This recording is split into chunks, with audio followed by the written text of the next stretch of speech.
Hi everyone, welcome to week 5 of your Introduction to Computer Concepts course. This week is your midterm week, so you will be completing a midterm exam. So everything that has been covered up to and including this week will be fair game on the exam. So please make sure that you go back and you review some of the material from the previous weeks. And then in addition to the previous weeks, this week's material will also be considered on the exam. This week you're going to be covering Concept 12. Concept 12 is all about differentiating between input devices. So they're giving you some examples here with pictures of some of the type of input devices that you may run across. So basically what we mean by an input device is something that allows us to input information into your computer system. So usually there's some sort of hardware, they're connected. They could be cabled connected or they could be wireless connections. A lot of times nowadays we've got a wireless mice and things like that. But if they are connected, they're usually connected with some sort of USB cable or other type of special connector. So these are just some of the common ones that you might run across. Of course, the most common one that you're going to be using is the keyboard. And you're going to see a couple of examples of a keyboard. Both of these are considered standard keyboards. They have the same things on both of them. So this one over here as well as this one. However, this one that's in this box, the black colored one, that one is considered what we call an ergonomic keyboard. And that ergonomic keyboard is going to have the same things. Everything's on it the same as what's on the other type of keyboard.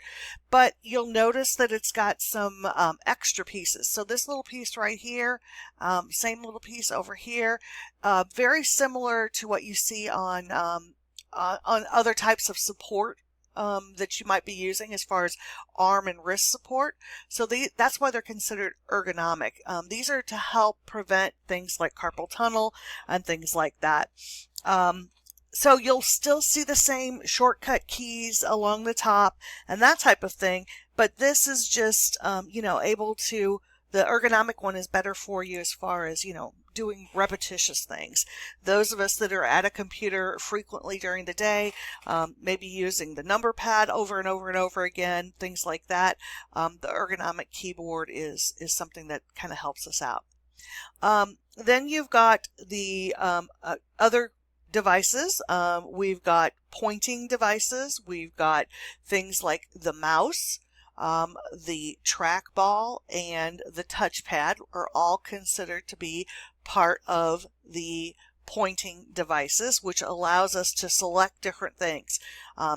Choose a command, maybe identify a graphic that we want to copy, things like that. Most mice also have a scroll wheel at the bottom, but some of them nowadays also have a laser, which allows them to track and point and things like that. And then we also have touch screens. A lot of the computers nowadays have touch screens, just like our phones and tablets do.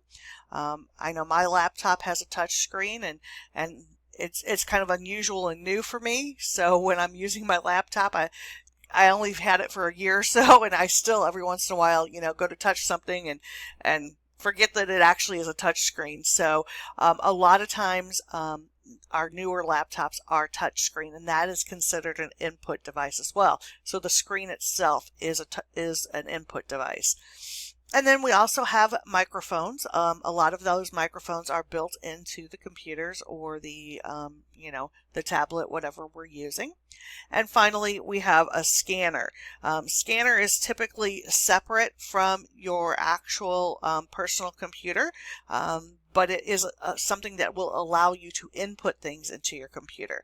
Again, it can be hardwired directly to your computer, or as in the case of the one that I use every day for work, it's it's not hardwired. Everything is wireless, so it's all being communicated via radio frequencies on my network within my home.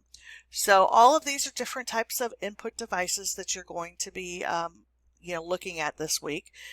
There are some other devices that you'll see on the bottom of let's see, what page would that be considered? It's actually under concept 13, so it's the second page. The page opposite concept 12, and so they're going to talk about computer accessibility, and so those are just some things similar to these, but that have been adapted for those who might have some sort of physical disability. Makes it a little bit easier for them to use as well. So maybe it has larger keys or things like that.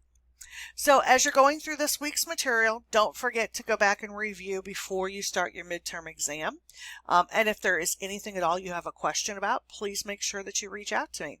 Have a great week.